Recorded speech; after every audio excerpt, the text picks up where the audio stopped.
sẽ chia sẻ với các bạn về việc làm thế nào để có thể phòng và xử trí việc hóc các cái dị vật hoặc là hít phải các cái dị vật mà dẫn đến trẻ bị ngừng thở hoặc gây tử vong. Thì cái việc mà phát hiện ban đầu nó rất là quan trọng.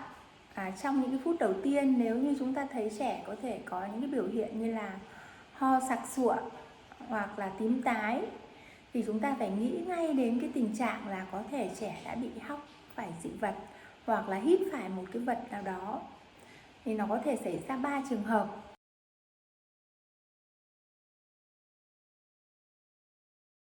Thứ nhất là nếu như trẻ còn ho hoặc là khóc được thành tiếng thì có nghĩa là trẻ chưa bị tắc nghẽn đường thở một cách hoàn toàn. Thì chúng ta có thể đứng ở bên cạnh trẻ hoặc là bế trẻ, thì chúng ta cố gắng là động viên là các con là tiếp tục ho. Và cái việc ho như vậy nó có thể bật được ra. Và chúng ta cố gắng kiểm tra ở trong miệng xem những cái thứ gì mà chúng ta nhìn thấy thì chúng ta lấy ra. Và chúng ta đặc biệt lưu ý là sẽ không cho trẻ uống nước. Vì uống nước như vậy nó có thể gây nguy hiểm hơn. Trừ trường hợp là chúng ta biết chắc chắn là trẻ bị hóc hoặc bị nghẹn do ăn phải bánh quy khô thì chúng ta có thể cho uống nước.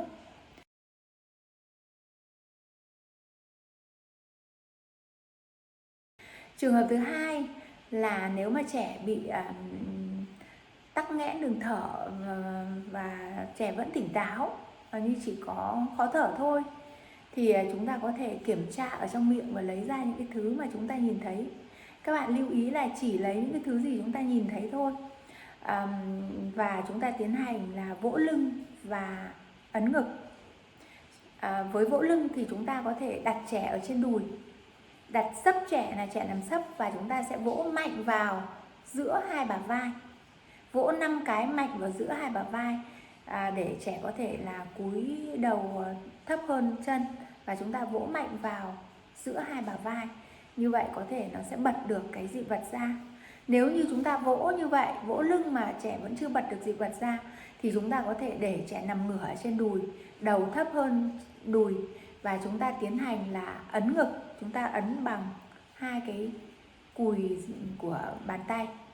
Và tiếp tục như vậy, để chúng ta cứ làm 5 lần vỗ lưng và 5 lần ấn ngực như vậy để cho trẻ có thể lấy được dị vật ra. Nếu như chúng ta không lấy được dị vật ra thì chúng ta có thể là đưa trẻ đến bệnh viện.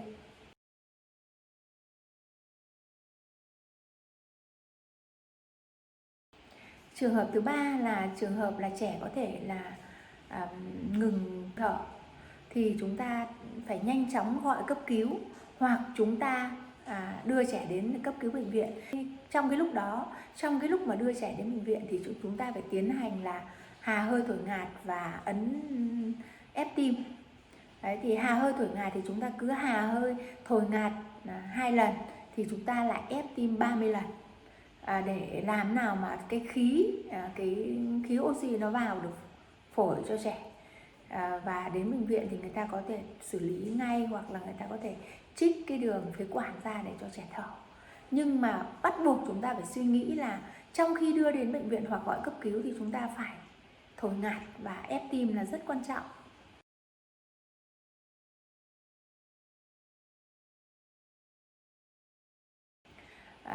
Nhưng để tránh những cái xảy ra đáng tiếc như vậy thì cái việc đầu tiên không thể không nói đến đó là việc phòng là vô cùng quan trọng.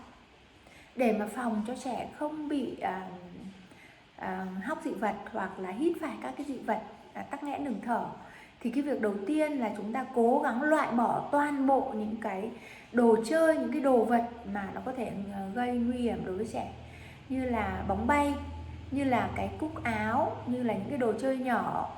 Các cái đồ chơi có thể xé rời ra thì chúng ta không cho trẻ chơi. Và chúng ta trong các cái ngăn tủ mà trên cái tầm với của trẻ thì chúng ta không để những cái đồ vật nhỏ mà có thể dẫn đến là trẻ có thể nhai phải, trẻ có thể chơi, trẻ có thể ngậm phải mà nó gây hóc hoặc là sặc và nó lại tắc nghẽn đường thở. Và chúng ta nên lưu ý là cố gắng là cho trẻ, khi cho trẻ ăn là trẻ rất hay bị sặc. Thì thứ nhất là phải cho trẻ ăn ngồi, và trong khi ăn thì cố gắng là không cho trẻ cười đùa, không cho trẻ khóc, và đặc biệt là không được ép trẻ ăn. Có những cái tình trạng đáng tiếc xảy ra là còn có những người ép trẻ ăn là còn cho ăn một miếng bột vào miệng xong lại còn bịt mũi trẻ lại. Đấy là những trường hợp rất rất là nguy hiểm và nó dẫn đến cái sặc và cái tắc nghẽn đường thở rất đáng tiếc xảy ra.